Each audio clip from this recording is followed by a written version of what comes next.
솔직히 오늘 손흥민의 경기 어땠나요? 골을 못 넣었는데 실망했죠? 경기에 완승을 했지만 손흥민에 대한 날이 서 있는 질문을 하는 앵커. 이번 경기의 영국 앵커의 질문에 대한 콘테 감독과 케인 선수의 답변이 화제입니다. 토트넘은 현지 시각 6일 사우샘프턴과의 리그왕 라운드 경기에서 4대1이라는 엄청난 승리를 따냈는데요. 선제골을 먹힌 토트넘의 분위기를 반전시켜줄 역전골 한 방이 필요했습니다. 그 한 방을 우리의 손흥민이 날카롭고 정확한 크로스를 올려 어시스트를 했고 다이어가 이어주면서 역전골을 만들어냈습니다. 이날 손흥민의 골 소식은 들리지 않았지만 월클답게 신속한 움직임을 보여주면서 상대방의 수비진들의 정신을 쏙 빼놨죠. 이날 전문가들은 손흥민의 경기력에 8.1이라는 후한 점수를 줬습니다. 이날 경기에서는 손흥민과 케인 듀오에 약간의 충돌이 있었는데요. 둘의 호흡이 다소 삐그덕거리는 모습을 보여줬습니다. 2대1의 역전골로 분위기가 오른 상황에서 손흥민은 페널티 박스 왼쪽에서 가운데로 매섭게 드리블하는 모습을 보여줬습니다.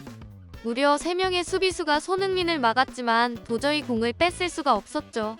이어서 바로 슈팅을 시도하는 손흥민, 하지만 공은 골대 위로 멀리 넘어가 버렸습니다. 이 모습을 본 케인은 손흥민을 향해 두 팔을 크게 흔들며 제스처를 취했고 버럭 소리까지 쳤습니다. 누가 봐도 왜 자신한테 패스를 주지 않았느냐는 뜻이었죠. 당시 손흥민 선수가 드리블하며 돌진했을 때부터 케인 선수는 자신 쪽으로 패스하라는 손짓을 계속 줬습니다. 당시 케인 주위에는 상대 수비수들의 견제가 전혀 없었기 때문이었죠. 슈팅이 실패하고 손흥민 선수도 케인에게 다가가 몇 마디 대화를 주고받는 모습을 볼 수 있었습니다. 이 장면을 본 영국의 축구 전문 기자들은 이날 토트넘의 전력으로는 3골은 충분히 넣을 수 있었다. 손흥민과 케인 듀오는 연인들의 가벼운 말싸움처럼 케인은 이번 경기에 손흥민이 만족스럽지 못했다.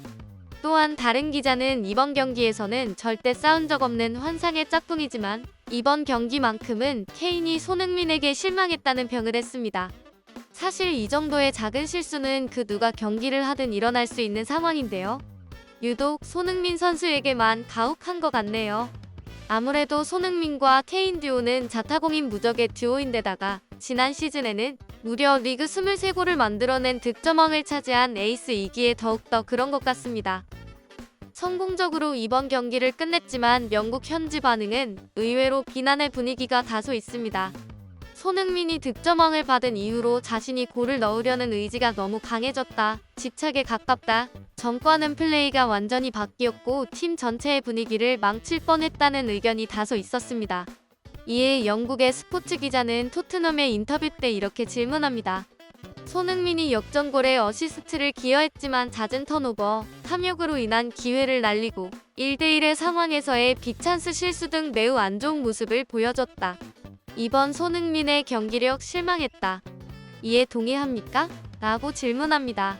이에 콘테 감독은 어이없어 하며 이렇게 답변했습니다. 이번 경기 한 번에서 손흥민이 골을 넣지 못하고 기회를 놓쳤다고 그의 실력마저 낮게 평가하는 건 정말 축구를 모르는 것이다. 손흥민은 필드 위에서 뛰는 것 자체로 토트넘의 팀 전력은 상승한다. 손흥민이라는 엄청난 에이스가 빈 공간을 찾아 달리며 침투하는 것만으로도 상대방 수비수들은 혼란에 빠진다.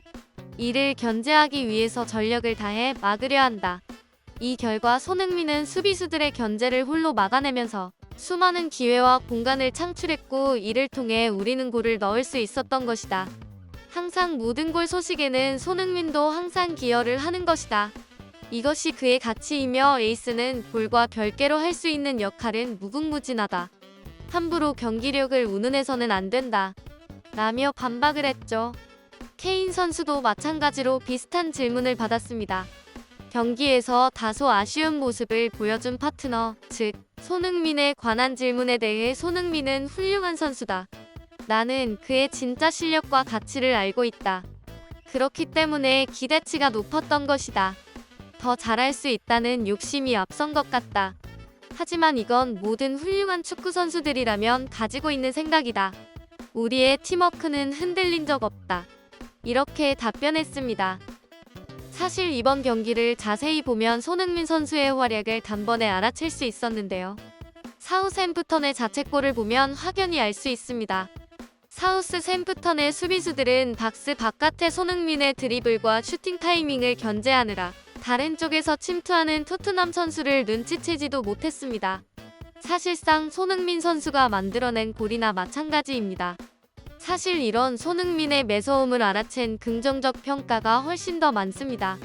영국 BBC는 손흥민은 수비를 끌어내는 능력을 갖췄다. 환상적이다. 공격에서 훌륭한 페이스를 보여줬다. 손흥민이 홀로 수비수들을 끌어내고 맞서 싸운 결과 손흥민의 시간을 이용해 멋진 골을 만들었다고 높이 평가했습니다. 손흥민 선수도 사우스햄턴전 승리에 대해 긍정적으로 대답했습니다. 지난번 경기들에서는 토트넘은 손흥민과 케인의 골에 너무 의존한다. 손케 듀오 외에는 마땅한 전력이 없다는 평가가 지배적이었습니다. 하지만 무려들의 골 없이 4골이나 넣은 대승을 했기 때문이죠. 무려 3년 만에 이례적인 결과라고 합니다. 손흥민 선수는 이렇게 말했습니다. 골이 골고루 터졌다. 선수들이 이렇게 많이 분산시켜줄 수 있다는 것은 팀적으로는 매우 긍정적이다. 전력이 상승했다는 증거다라고 대답했습니다. 또 손흥민 선수는 지난 시즌에 득점왕을 받은 기대치가 이번 경기와 올 시즌에서 부담감으로 다가오냐는 질문에 전혀 그렇지 않습니다. 사실 저도 항상 모든 경기에서 활약하고 좋은 모습만 보여드리고 싶다. 당연히 가지고 있습니다. 하지만 그게 부담으로 작용하면 항상 결과가 반대로 향했습니다. 그리고 제가 진짜 좋아하는 걸 잘하는 걸 보여줬을 때 응원해주는 팬들도 알아채고 칭찬해주는 걸 느낄 수 있습니다. 때문에 전혀 부담스럽지 않습니다. 라고 말했습니다. 또한 프리시즌 이후에 리그 첫 경기를 하다 보면 여러 가지 경우들이 생긴다. 이번 한 경기만으로 평가하기에는 이르고 상대방 팀의 전력이 완전히 마무리 안 됐을 수도 있고 그렇다. 오늘 경기 결과만 보면 긍정적인 부분이 많아서 다행이다. 하지만 분명히 고쳐야 될 부분들도 분명히 존재한다. 그 점을 고치고 매 경기마다 발전된 모습을 보여주겠다. 이번 시즌 매 경기마다 발전하는 팀이 되면 좋겠다라고 말했습니다. 토트넘은 이번 15일에는 첼시와의 프리미어리그 경기가 잡혀 있는데요. 과연 손흥민 선수는 어떤 활약을 보여줄지 기대됩니다. 이상으로 퇴계 이왕TV였습니다. 시청해주셔서 감사합니다.